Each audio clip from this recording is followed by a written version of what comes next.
Well, I have this bird cage outside. I'm not using it anymore. It's been empty forever until now. Got a little wild Tweety bird that somehow found its way into it. Obviously it can't get out, so I'll let it out here in a second, but I just thought it was interesting that got a Tweety bird that decided to go in and can't get out. That's okay, Tweety, I'll let you out in a minute.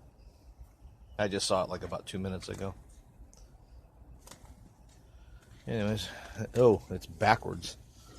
Okay, I can let you out, but it's going to be interesting.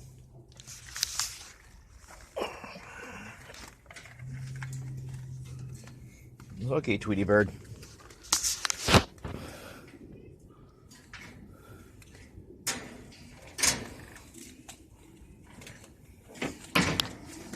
There you go. Bye-bye. It went away. He's free.